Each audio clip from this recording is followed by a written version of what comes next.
Hello dear learners, आप सभी का एक बार फिर से स्वागत है हमारे इस नए चैनल में। इस वीडियो में हम बात करने वाले हैं माइटोसिस के बारे में। माइटोसिस, जैसा कि आपको पता है, mitosis is a type of a cell division और you can say it is a mechanism of cell division. Cell को अपने को डिवाइड करने के लिए उसके पास दो मैकेनिज्म होते हैं, या कहें उसके पास दो रास्ते होते हैं। या वो अपने आप को माइटोसिस के थ्रू डिवाइड करती है सेल, या वो अपने आप को मियोसिस के थ्रू डिवाइड करती है। मियोसिस के थ्रू डिवाइड करे या माइटोसिस के थ्रू डिवाइड करे, सेल ये कैसे डिसाइड करेगी, जैसे कि हम पहले वीडियो में बात कर चुके हैं, फिर से रिकॉल करते हैं। अगर आपकी सेल सेक्स सेल है तो वो अपने आप को मियोसिस के थ्रू डिवाइड करेगी, ऑलराइट। और अगर आपकी जो सेल है, अगर वो सेक्स सेल के अलावा जो सेल है आपकी बॉडी के अंदर, उनको हम जनरली हम उनको सोमेटिक सेल्स कहते हैं। सो अगर सोमेटिक सेल है आपकी, तो वो अपने आप के लिए रास्ता चूज करती कि मैं माइटोसिस के थ्रू अपने को डिवाइड करूंगी। तो आज की वीडियो हमारी स्पेसिफिकली फोकस्ड रहेगी इस वाले सेल डिवीजन पर, जिसे हम कहते हैं माइटोसिस, या हम जिसे कहते हैं एम फेज। आपको याद होगा जब हमने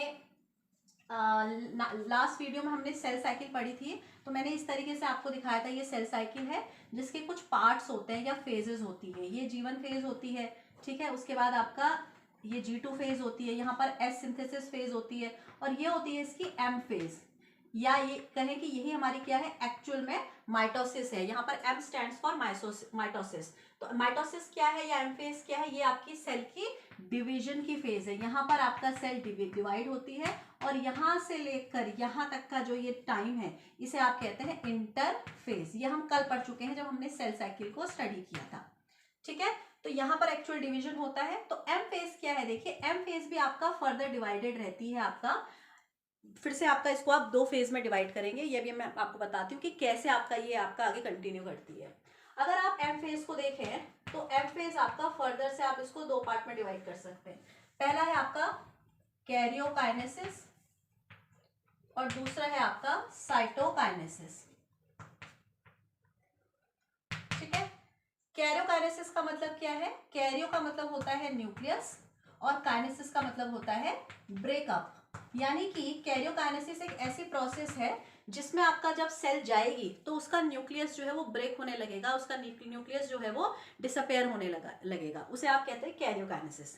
तो इस कैरियोकाइनेसिस को होने में आपका लगती है, इसके अंदर आती है अपने आप में चार फेजेस, ठीक है। सबसे पहले आती है आपकी प्रोफेज, दूसरी आती है आपकी मेटाफेज, तीसरी आती है इसमें आपका एनाफेज, और आपकी चौथी आती है टीलोफेज, ठीक है। यानी कि देखिए, जब आप एक सेल को लेंगे, फॉर एग्जांपल यहाँ पे मैंने एक डायग्राम बना रखा है, देखिए ये एक सेल थी, ये इसका न्यूक्लियस था, इसके अंदर इसका अपना जेनेटिक मटेरियल पड़ा हुआ था, मान लीजिए इसके क्रोमोसोम्स थे। तो आपकी ये जब सेल अपने आप को डिवाइड करना चाहेगी दो डॉटर सेल्स में, ये अपने आप, ये सोमेटिक सेल है, तो ये माइटोसिस के थ्रू अपने को डिवाइड करना चाहेगी, तो माइटोसिस के थ्रू डिवाइड करेगी और ये एक से दो में कन्वर्ट हो जाएगी, ठीक है। एक से दो में कन्वर्ट होने की ये प्रोसेस में इसको बहुत सारे फेजेस से गुजरना पड़ता है, बहुत सारे स्टेजेस से गुजरना पड़ता है। तो इसका इन दोनों में कन्वर्ट होने में आप देखेंगे, इसको इन दोनों, ब्रॉडली अगर बात करें तो इन दोनों फेज से होकर गुजरना पड़ता है। एक फेज में उसका न्यूक्लियस अलग होगा, न्यूक्लियर मेम्ब्रेन उसकी डिसअपेयर होगी। न्यूक्लियर मेम्ब्रेन डिसअपेयर होने के बाद अब उसका साइटोप्लाज्म भी डिवाइड होगा।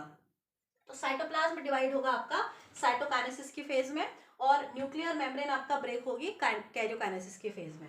ये न्यूक्लियर मेम्ब्रेन की जो ब्रेकिंग की प्रोसेस है, इसको भी अपने आप में पूरा होने में ये देखेंगे आप, ये चार फेजेस से गुजरना पड़ता है, जिसमें से प्रोफेज आपकी जो है ये सबसे आपका लॉन्गेस्ट है, इसमें सबसे ज्यादा टाइम लगता है, ये आपके नीट में क्वेश्चन पूछ सकते हैं। और एनाफेज जो है वो आपकी सबसे शॉर्टेस्ट फेज है, इसको होने में सबसे कम समय लगता है, ठीक है।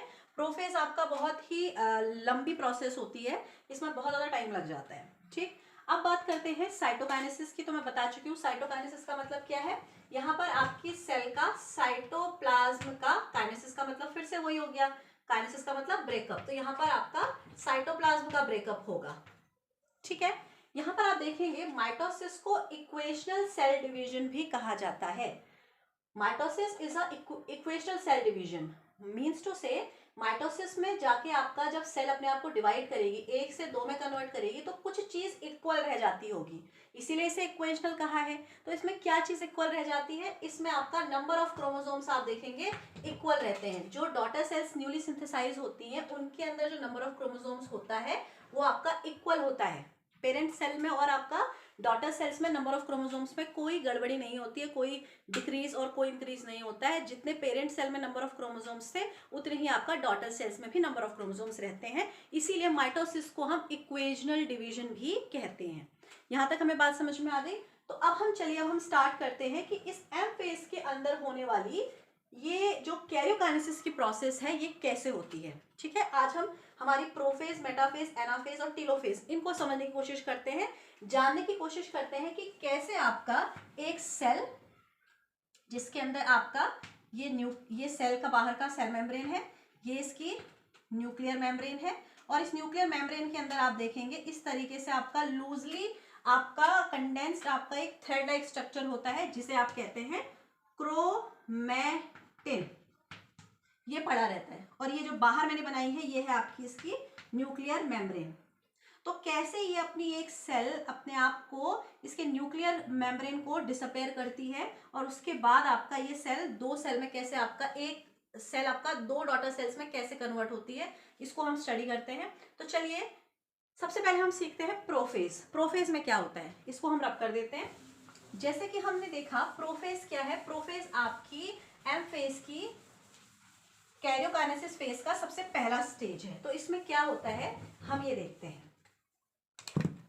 प्रोफेज के अंदर क्या होगा, ये आपकी सेल थी, ये आपका इसका न्यूक्लियर मेम्ब्रेन था, ठीक है, और ये इसके अंदर आपका लूजली पड़ा हुआ कुछ इस तरीके से क्रोमोसोम था।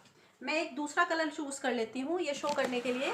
जैसा कि आपने देखा था कल वाले वीडियो में कि एस फेज के अंदर आपका डीएनए की सिंथेसिस होती है, और यहाँ जो ये क्रोमोसोम पड़ा हुआ है, जेनेटिक मटेरियल पड़ा हुआ है, इसकी आपकी कॉपी बन जाती है। तो यहाँ आप देखेंगे आपके दो या डबल आपका डीएनए का कंटेंट यहाँ पे प्रेजेंट रहता है, लेकिन ये ना अपने आप में किस तरीके से रहता है, it is not completely in a condensed form, ये थोड़ा सा टैंगल्ड फॉर्म में रहता है। तो इसकी यहाँ पर अनवाइंडिंग होनी जरूरी है। तो क्या क्या होगा प्रोफेज के अंदर आप देखेंगे। प्रोफेज में आप कौन कौन से इवेंट्स को देखेंगे। सबसे पहला इवेंट आप ये देखेंगे प्रोफेज के अंदर कि आपकी जो ये न्यूक्लियर मेम्ब्रेन है ये आपका डिसअपेयर होनी शुरू हो जाएगी। ठीक है, क्या होगा, न्यूक्लियर मेम्ब्रेन आपकी डिसअपेयर होगी।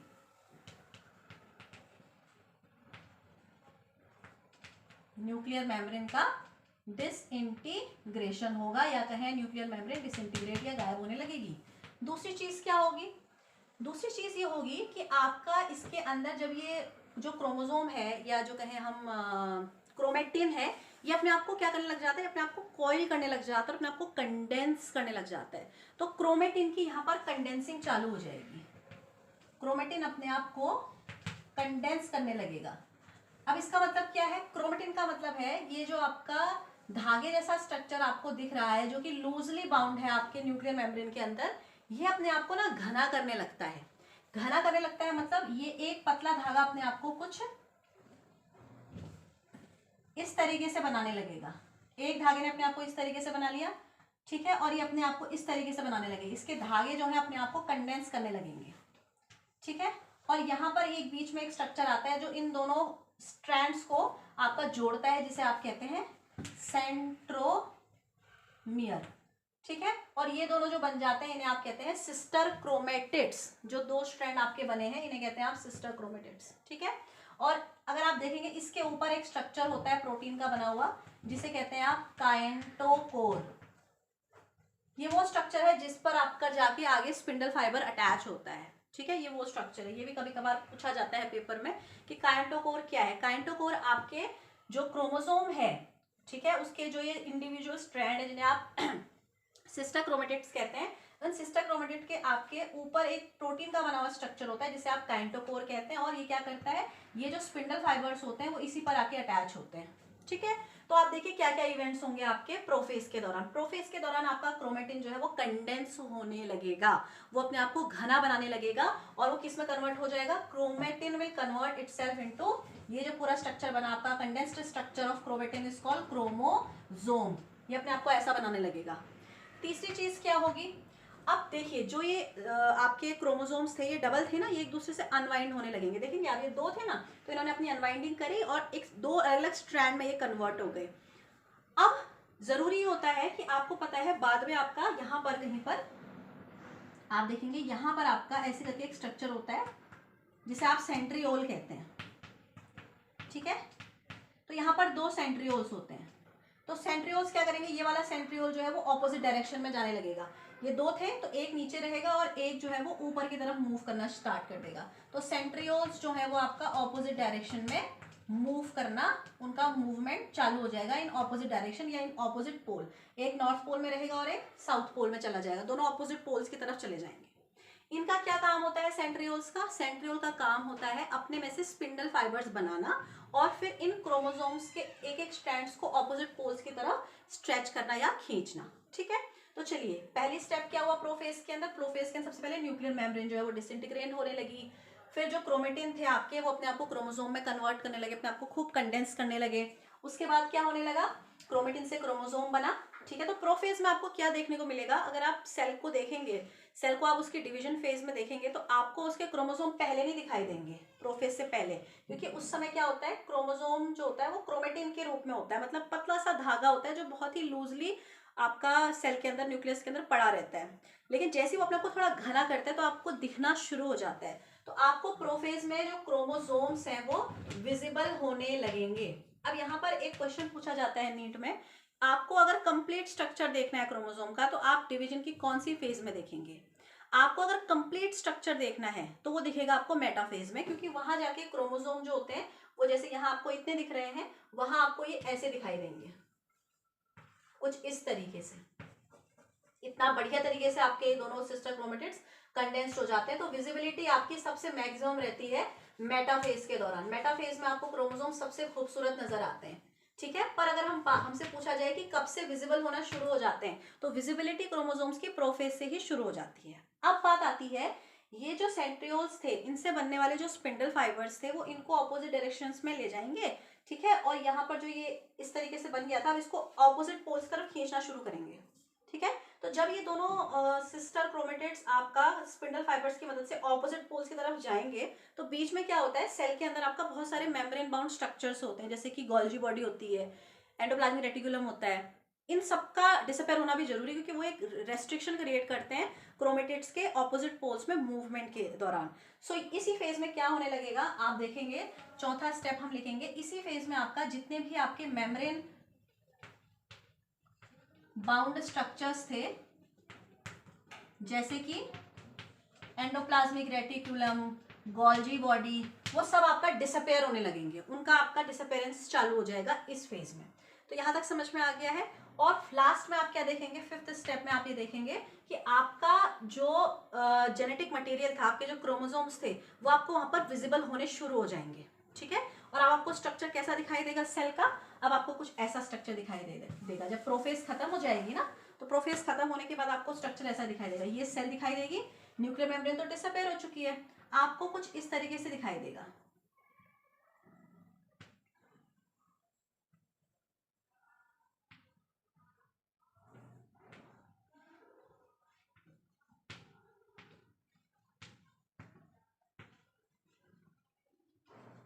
तो यहाँ रहेगा आपका सेंट्रियोल, एक इस तरफ रहेगा और एक इस तरफ रहेगा, ठीक है। और ये अपने में से स्पिंडल फाइबर्स निकालने शुरू करेगा, ये ठीक। तो प्रोफेज खत्म हो जाती है यहाँ पे। अब शुरू होती है आपकी प्रोफेज के बाद क्या आती है? प्रोफेज के बाद आती है आपकी एनाफेज, ठीक है।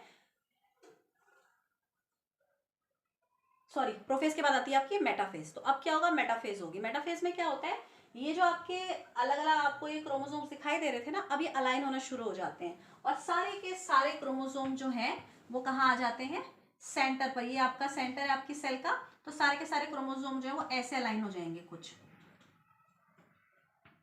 ये मैं हटा देती हूँ। सारे के सारे क्रोमोसोम ऐसे अपने आप को अलाइन कर लेंगे, सेंटर पर आ जाएंगे। तो इसीलिए आपको क्रोमोसोम जो है वो सबसे बढ़िया दिखते हैं आपकी मेटाफेज के दौरान।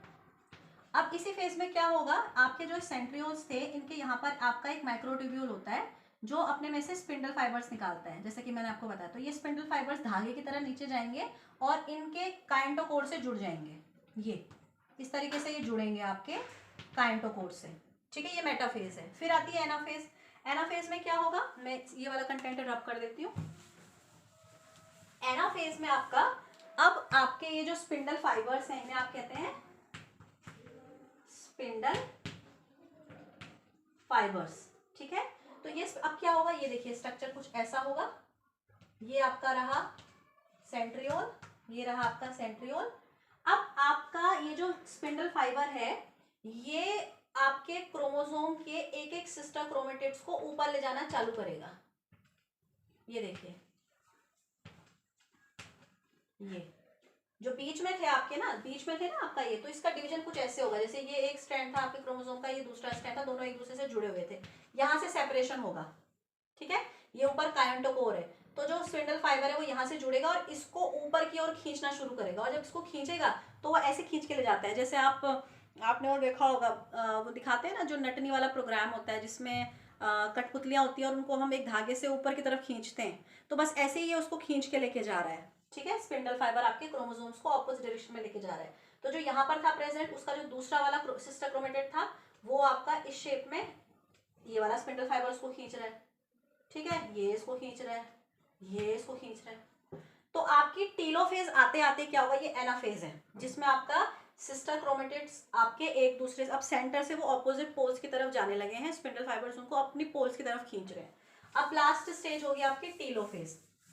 टीलोफेज में क्या होगा, टीलोफेज में आपका ये जो सेंट्रियोल थे, ठीक है, ये अपने यहाँ पर आपका इनको लेके आ जाएंगे, यहाँ पर अब क्रोमोसोम जो है वो यहाँ पर आ जाएगा, ये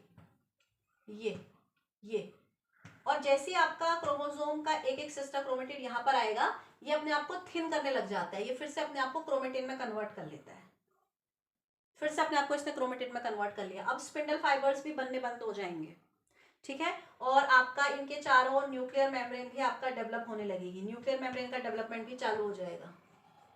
अंदर आपके जो एंडोप्लाज्मिक रेटिकुलम था, गोल्जी बॉडी थी, जो मेम्ब्रेन बाउंड स्ट्रक्चर्स थे, वो भी इसके अंदर बनने शुरू हो जाएंगे।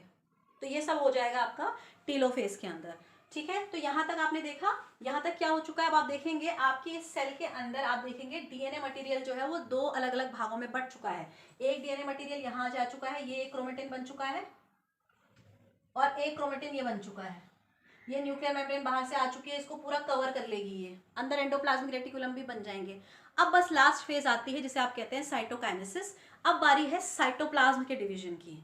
देखिए, अब एक सेल के अंदर दो अलग अलग जेनेटिक मटेरियल आ चुके हैं, अलग एक न्यूक्लियर मेम्ब्रेन बन चुकी है, लेकिन इन न्यूक्लियर मेम्ब्रेन में अंदर प्रेजेंट डीएनए को, जेनेटिक मटेरियल को भाई प्रोटीन सिंथेसिस भी तो करनी है, तो उसके लिए उसको अपने बाकी ऑर्गेनेलीज चाहिए, ठीक है। तो साइटोप्लाज्म के अंदर सारे ऑर्गेनेलीज प्रेजेंट रहते हैं, तो अब साइटोप्लाज्म का डिवीजन होना भी जरूरी है। तो क्या होगा, यहाँ से आपका साइटोप्लाज्म का डिवीजन शुरू हो जाएगा, और जब ये साइटोप्लाज्म डिवाइड होगा आपका, तो साइटोप्लाज्म के डिवीजन से आपको एक सेल ये मिलेगी और एक सेल ये मिलेगी। साइटोप्लाज्म डिवाइड हो जाएगा आपका, ठीक है, साइटोप्लाज्मिक डिवीजन होगा।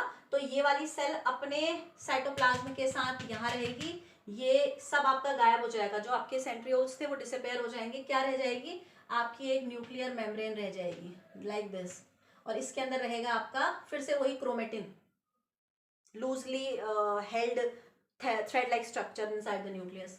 तो एक ये बन गई आपकी, बाकी इसमें मैंने बताया था इस फेज के आने तक का ये टीलोफेज है। यहाँ पर आपका एंडोप्लाज्मिक रेटिकुलम भी बनने लग जाता है, ये है आपकी एनाफेज, ठीक है, और ये है आपकी मेटाफेज। ये वाली जो है मैं यहाँ लिख देती हूँ, ये है हमारी मेटाफेज। प्रोफेज एंड होने पर आपको कुछ इस तरीके से दिखाई देगी आपकी जो सेल है, आपको क्रोमोसोम विजिबल होने लगेंगे, बेस्ट विजिबिलिटी आएगी क्रोमोसोम्स की मेटाफेज के दौरान। फिर आपका क्या होगा, आप देख रहे हैं कि आपके सिस्टर क्रोमेटिड्स जो है वो अपोजिट पोल्स की तरफ जाने लगेंगे, और आपका टीलोफेज आते आते आपका सिस्टर क्रोमेटिड्स जो है वो आपका फिर से आपका जो सिस्टर क्रोमेटिड का एक स्ट्रैंड गया था वो अपने आपको फिर से क्रोमेटिन में कन्वर्ट कर लेगा, फिर से अपने आप की वो अनकंडेंसिंग करेगा, अपने आपको पतले से धागे के रूप में वहां पर छोड़ देगा। फिर साथ ही साथ न्यूक्लियर मेम्ब्रेन बनने लगेगी, न्यूक्लियर मेम्ब्रेन डिसअपेयर हो चुकी थी, अब वो टीलोफेज के एंड होने तक का अपने आप को रीअपेयर कर लेगी। और आपका लास्ट स्टेप में अब आप एक ही सेल के अंदर पाएंगे कि दो क्रोमेटिन है, आपका डिफरेंट न्यूक्लियर मेम्ब्रेन है, डिफरेंट एंडोप्लाज्मिक रेटिकुलम है, पर उनको देखिए सेल को आपका नरिशमेंट भी चाहिए होता है, उनको राइबोसोम्स चाहिए, उनको प्रोटीन्स चाहिए, वो सब आपका कहाँ होता है, साइटोप्लाज्म में। तो अब एक ही साइटोप्लाज्म था, तो साइटोप्लाज्म को भी डिवाइड होना पड़ेगा, तो साइटोप्लाज्म अपने आप को डिवाइड करेगा और दो अलग अलग सेल्स बन जाएंगी, ये एक सेल और ये दूसरी सेल, ये आपकी न्यूक्लियर मेम्ब्रेन और इसके अंदर आपका ये फिर से आपका क्रोमेटिन। सो इस तरीके से आप देख सकते हैं एक सेल से आपका 2 डॉटर सेल्स यहाँ पर बन गई हैं और इन डॉटर सेल्स ने माइटोसिस के थ्रू अपने आप को डिवाइड किया है। तो जो अंदर ये जेनेटिक मटेरियल है ये आपका सेम है। सेम किस सेंस में है? ये सेम है आपका नंबर ऑफ क्रोमोसोम्स के सेंस में। नंबर ऑफ क्रोमोसोम यहाँ कोई गड़बड़ नहीं होते हैं। जो आपकी पेरेंट सेल थी यानी कि जिस सेल ने आपका डिवीजन में एंट्री की थी, डिवीजन में पार्टिसिपेट किया था, उसके अंदर जो क्रोमोसोम्स की संख्या थी, अगर वो 46 क्रोमोसोम की सेल थी, तो जो उससे बनने वाली डॉटर सेल्स होंगी उनके अंदर भी नंबर ऑफ क्रोमोसोम्स 46 ही रहेंगे। So this is how cell, specially when I say cell I mean to say eukaryotic sales.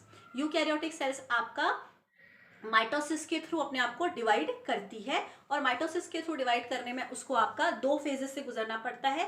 Karyokinesis, पहले उसका न्यूक्लियर ब्रेकअप होगा, फिर उसका साइटोप्लाज्म ब्रेकअप होगा। न्यूक्लियस ब्रेकअप होने में फिर से 4 फेज आती है, प्रोफेज, मेटाफेज, एनाफेज, टीलोफेज। और साइटोकाइनेसिस में आपका सिंपल साइटोप्लाज्म का डिवीजन होता है। सेल का साइटोप्लाज्म अपने आप को डिवाइड करता है और आपका 2 अलग अलग different separate fully developed individual daughter cells में अपने आप को कन्वर्ट कर लेता है। जब हम बात करते हैं इसकी फॉर एग्जांपल कैरियोकाइनेसिस की, तो इसमें आप लोगों को जो याद करने वाली चीज़ है वो क्या है? सबसे पहले आपने ये ध्यान रखना है कि प्रोफेज सबसे आपका लॉन्गेस्ट। देखिए आप कितने सारे चेंजेस हुए थे उसमें।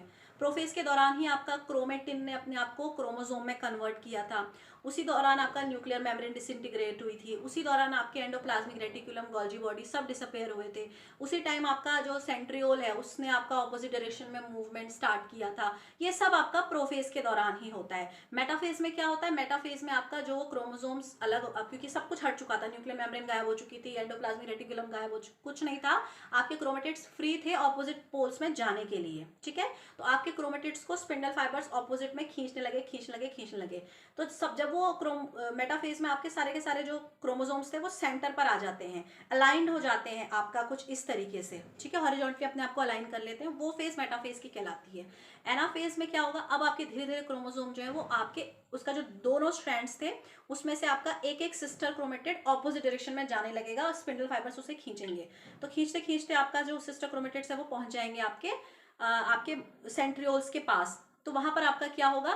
टीलोफेज एंटर हो जाएगी। अब माइक्रोट्यूब्यूल्स डिसअपेयर होने लगेंगे, स्पिंडल फाइबर्स बनने बंद हो जाएंगे और जो आपका सिस्टर क्रोमेटिड था वो अपने आप को फिर से क्रोमेटिन में चेंज कर लेगा, वो फिर से अपने आप को पतला धागा जैसा बना लेगा। तो फिर से आपको सेल में अगर आप देखेंगे तो आपको फिर क्रोमोसोम नजर नहीं आएंगे टीलोफेज के दौरान, क्योंकि फिर से आपका क्रोमोसोम जो है वो अपने आप को पतले से धागे में, जिसे हम क्रोमेटिन कहते हैं, उसमें कन्वर्ट कर चुका है। सो this is all about mitosis. I hope आपको समझ में आया होगा। अगर आपको कोई भी डाउट है सेल साइकिल से लेकर या फिर माइटोसिस से लेकर, तो आप मुझे कमेंट सेक्शन में पूछ सकते हैं। मैं नेक्स्ट वीडियो में आपके उन डाउट्स को एड्रेस करूंगी। और अब हम नेक्स्ट वीडियो जो बनाएंगे वो बनाएंगे हम मियोसिस की। तो तब तक का बने रहिए चैनल पे, और अगर आपको मेरा चैनल अच्छा लगता है तो इसे